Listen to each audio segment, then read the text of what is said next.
I bought a house that unexpectedly ended up in my sister's name, leaving me dumbfounded. At 29 years old, I'm paying a mortgage on a house I originally bought for my parents, but then they transferred the property to my sister as a gift, something they never told me. It's shocking to see the ties they decided to prioritize with my 27-year-old sister. I always felt my parents favored her, but the true extent of that preference only became evident with this revelation. Since we were children, I noticed a marked difference in how they treated us. While I was prepared from a young age to assume responsibilities, my sister Tiffany was always pampered and allowed to explore her interests without any academic pressure. My parents invested heavily in my education, pushing me to excel and build a solid career right after high school. Instead of letting me use my savings or take out a student loan, which they considered too expensive due to the high interest rates, they decided to go into debt themselves. At the time, I believed they were protecting me from financial burdens. When I graduated and landed a stable job in technology, I felt the weight of their expectations, as if my success was the only way I could compensate for their sacrifice. They constantly reminded me how much they had done for me. At first, I thought it was their way of keeping me grounded, but over time, I realized it was a form of emotional manipulation, using guilt to influence my decisions. The pressure increased when I started my career. Every visit home was filled with incessant questions about my progress and reminders of the sacrifices they made to pay for my education. Barely a year had passed since I got my first job when at Christmas dinner, my dad made it clear they expected me to buy them a house, since after spending all their savings on me, they could no longer afford to pay rent. This demand, which came right after their financial support for my studies, was overwhelming and made me deeply uncomfortable about my obligations to them. This complex dynamic has left me dealing with feelings of betrayal and manipulation, while at the same time struggling with family responsibilities and my need for independence. I never imagined I would end up buying a house so early in my career. It had only been a year since my first job, and I was still sharing an apartment with 3 roommates. The idea of owning a home seemed impossible with my financial limitations and the bank's reserves. But my parents insisted that I buy it. "Dad, I just started working, I can't even afford my own place," I protested. My dad, with a determined look, replied, "We raised you to set goals and work to achieve them." My mom added in a calm but firm voice, "Without our help, you wouldn't have gone to college or be who you are today. It's time for you to pay that debt." I felt overwhelmed, but I didn't have the courage to argue with their perspective. I knew I owed them a lot for their sacrifices, but sometimes their expectations suffocated me. I wanted to yell, "Who asked you to sacrifice so much?" But I held back. Instead of arguing, I opted to distance myself little by little. I stopped visiting their house and only answered calls when it was really necessary, using my busy work schedule as an excuse to keep my distance. Despite everything, the idea of fulfilling their wish for a house never left my mind. After 6 years of disciplined saving and working overtime, I finally bought them a house. It was a modest and cozy house in a quiet neighborhood. It wasn't luxurious, but it was comfortable. I thought that fulfilling this obligation would at least bring some peace. I continued paying the mortgage for 5 years, making additional payments when I could to avoid financial problems. All this despite having other dreams. Having my own space, traveling, and someday starting a family. However, my parents' complaints and demands disappeared as soon as the house was secured. They boasted to friends and family about their successful investment in my education. Although I didn't spend much time with them anymore, the emotional distance remained. After months of intense work, the feeling of dissatisfaction was still there. I decided to visit them, hoping to shorten the distance between us. When I arrived, I noticed my sister Tiffany's car in the driveway. I was excited about the possibility of a family reunion and walked towards the house. Tiffany, now married and living elsewhere, hadn't been around for a long time. The last time I heard from her, as far as I knew, my parents were still renting their old place. I knocked on the door, and to my surprise, it was Tiffany who opened it, dressed in pajamas. She greeted me with a surprised expression. "What are you doing here?" I joked as I entered. I asked about our parents, but she indifferently replied while settling into the couch, "Oh, they moved." I frowned, confused. "Moved? Where?" "This is their house." Tiffany shrugged. "I guess they didn't tell you. They gave me the house. I live here now." Her words made my heart sink. I felt the ground move beneath my feet. The house I had worked so hard for, the one I had bought and maintained for my parents, was now in my sister's name. It was a devastating blow. A betrayal that completely changed the way I viewed our family dynamic and my place in it. The worst part was the way Tiffany mentioned it, with total indifference, as if it wasn't a big deal. "Mom and Dad said I needed it more than you," she added. "You know, with the baby on the way and all." I was frozen. My parents had decided that she should keep the house, even though I was still on the hook for it. I insisted on knowing where they were now. Tiffany, without showing the slightest concern, replied that they had rented an apartment on the other side of the town. I couldn't believe what I was hearing. A mix of anger, disbelief, and sadness washed over me. Without saying another word, I left and drove straight to my parents' new apartment. When my mother opened the door, I couldn't contain myself. "What's going on? Tiffany told me you gave her the house I've been paying for. Explain yourself." With an unsettling calmness, she gestured for me to come in. "Calm down, let's talk inside. I didn't think you'd care so much." As soon as I crossed the threshold, I demanded answers. "Why did you give her the house I bought for you without even talking to me? Don't you think I deserve to know?" I asked, trying to contain my anger. My mother exhaled, visibly exhausted. "We've been thinking about this for a long time. You're successful. You don't need to worry. Do you really want Tiffany's children to grow up in an unstable home? With her own house, she won't have to stress about rent and can focus on raising her family." Her words ignited a fury within me. "I don't care where my nephews grow up. We managed fine living in rented houses. It's not my job to ensure Tiffany's financial stability. That's up to her and her husband. If they need stability, they should work for it, not rely on someone giving them everything." My father, who had been listening to our argument, decided to intervene with a defensive tone. "Why are you making such a fuss? Tiffany needs stability. We couldn't give her the same opportunities we gave you. We didn't pay for her college, so she deserves the house." I was stunned. That's absurd. She didn't go to college because she dropped out of high school. Why should I pay the price of her decisions? It seemed they didn't understand the impact of what they had done. "You're successful, you can buy another house," they argued, as if that solved everything. Yes, I could buy another house, but it wasn't their decision to make. That they made such an important decision without consulting me, and then minimized it as if it was no big deal, left me reeling. I felt the world turning upside down. Their logic completely baffled me. With nothing more to say, I stormed out of their apartment. I needed space and time to think. So I checked into a hotel to calm down and process all the family drama. Since that shocking revelation last Friday, I've been struggling with how to proceed.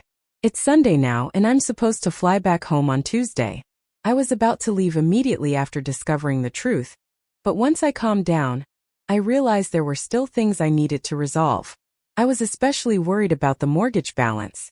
Since I'd been making additional payments, I suspected it might be closer to being paid off than I previously thought.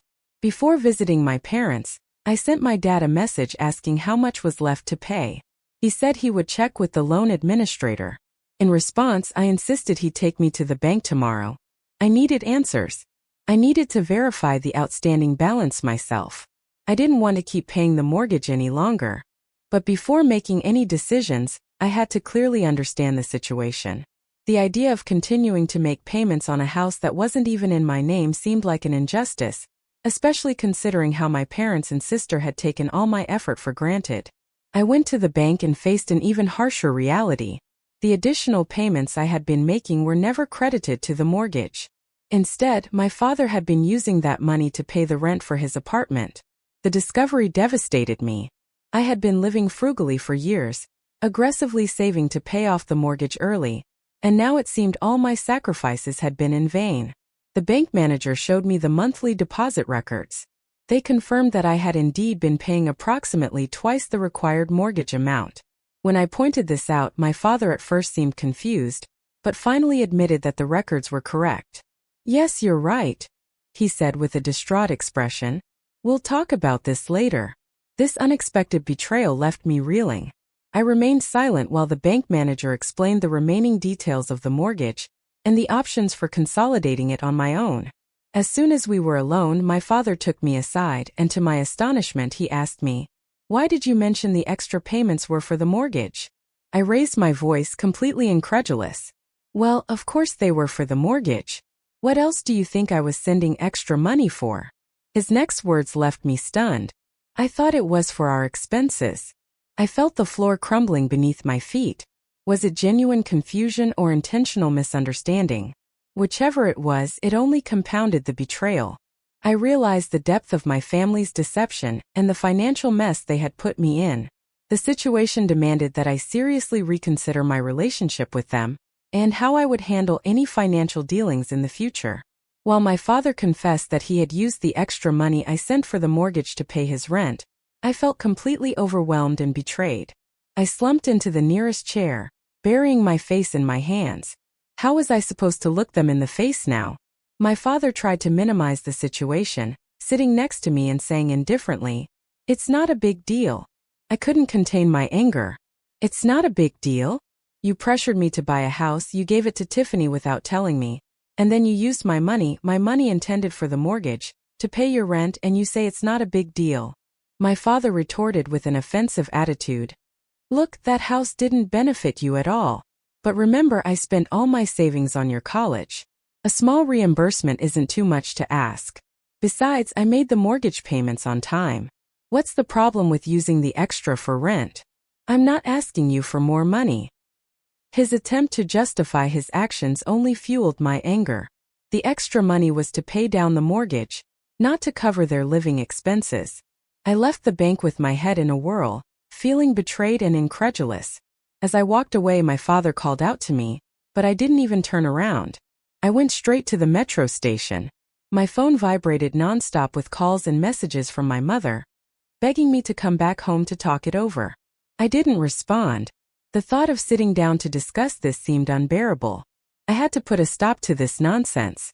Hurt by my father's manipulations, I realized that I had every right to be angry and to set firm boundaries. My generosity had been exploited, and for the first time, ignoring their calls and messages felt like the right thing to do. It was time to prioritize my well-being. Shaking with rage, I returned to my place, determined to regain control of my life. When the next month arrived, I broke the routine and didn't send the mortgage payment. I had already decided it was time for Tiffany to take responsibility for the house. If my parents wanted her to have it, then it was their problem to handle the financial consequences without involving me. My father tried to contact me, but he found that I had blocked him. I also blocked my mother, Tiffany, and her husband. Seeking peace of mind, I made the firm decision to stop paying the mortgage and distance myself from their manipulation. When my parents realized that the payments had stopped, they exploded in fury. I received countless calls and voicemails from unknown numbers, probably from friends they had asked to try to contact me, but I stood firm. I was no longer going to allow their decisions and manipulations to control my life or my finances. It was time for them to learn that their actions had consequences, and that respecting my autonomy was not optional. Despite their desperate cries, assuring me they couldn't pay the mortgage without my help, I just laughed silently. That wasn't my problem anymore. I blocked all the new numbers they tried to reach me with. But the story didn't end there. A few days later, upon returning from work, I found my father waiting for me at my apartment door. He was visibly furious. "This can't end like this. You owe us. We were the ones who sent you to college, the ones who made you who you are today." Exasperated, I countered, "I've paid more than enough. Do you realize how much I've contributed to the mortgage? It's much more than you spent on my college. I don't owe you anything." My father called me ungrateful, but this time I wasn't going to let him make me feel guilty. "Enough," I interrupted. "I'm not going to pay your rent or any other expenses. That's your responsibility, not mine. I can't go on with this. You raised me as an investment, expecting to collect for life. I'm not an asset you can exploit." With those last words, I slammed the door in his face. I got in my car and left, avoiding my apartment immediately, fearing he was still there. I didn't need any more confrontations. When I finally returned later that night, he was gone. In the following days, my phone was flooded with calls and messages. My mother left frantic voicemails, and Tiffany sent me a long text trying to justify why the house was crucial for her family. She called me selfish for not supporting them, but for the first time I felt a great sense of liberation from their manipulative control. My relationship with them, for all practical purposes, was over. Soon the financial strains caught up with them. Tiffany struggled to make the mortgage payments, and my parents couldn't continue paying their apartment rent without my support. I had foreseen this outcome. It was only a matter of time before they faced the reality of their situation. About a year later, I learned that the house was for sale. My parents tried to save it using what little they had left in savings and their retirement funds, but it wasn't enough. Tensions rose when they asked Tiffany and her husband to contribute half of the mortgage payments, arguing that the financial burden was unsustainable. But Tiffany insisted that the house was a gift and that they should bear the total cost. That's when my parents finally understood the gravity of their mistake. Everything crumbled, exposing the unsustainability of their expectations and the broken promises that led us to this point. Family ties were strained beyond repair, leaving everyone in charge of the consequences of their own actions and decisions. The house was finally auctioned and sold. My father managed to recover a considerable sum from the sale. However, while the outcome was bittersweet, it was undoubtedly for the best, as it reflected my financial contributions over the years, including the down payment and mortgage payments. I've accepted the reality that I'll never see that money again. They have no intention of reimbursing me, and accepting this has been a crucial step in moving on. Now, there's no facade of generosity or the pretense that their intention was charitable. I've made peace with the fact that I practically paid for my college education for my parents, even considering any interest they may have incurred. This closure has freed me from any guilt related to cutting ties with them. Family or not, the financial and emotional balance is settled. From what I've heard from relatives and my uncle, my parents have significantly downsized their lifestyle, moving to a smaller apartment to reduce costs. They've begun to manage the money from the house sale more prudently, and are finally focusing on preparing for their retirement without expecting any more financial support from me. This shift in their approach toward financial independence is significant. Moreover, their relationship with Tiffany has changed drastically. They've stopped providing her with financial support and now demand that she take responsibility for her own family. Despite her attempts to manipulate them with guilt to continue receiving help, my parents have stood firm. This stance is a new and much healthier dynamic for them, marking a fundamental change in our family's narrative.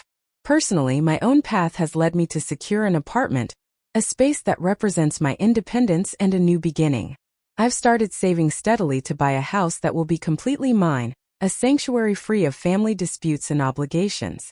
The process of distancing myself from my family was full of difficulties and emotional conflicts, but it was a necessary step to protect my well-being and my autonomy. Understanding that sometimes the people closest to you can take advantage of your generosity was a hard lesson to learn. It has been a significant and painful chapter of my life, but it has also been a process of growth and self-discovery. I don't regret the decisions I've made. My stance is clear. I deserve respect and fair treatment, whether from my family or anyone else. The breakdown of the manipulative dynamic my family used to have, though painful, is a natural consequence of their own actions over the years. Today, when I hear about the changes in their lives and the adjustments they've had to make, a part of me feels sadness for the disintegration of what was once my family. But there is also a profound sense of relief and vindication.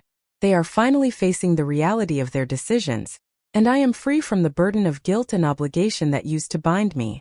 This newfound freedom has been liberating and has allowed me to focus on building a future that truly reflects my values and respects my efforts, not just financially but in all aspects of my life.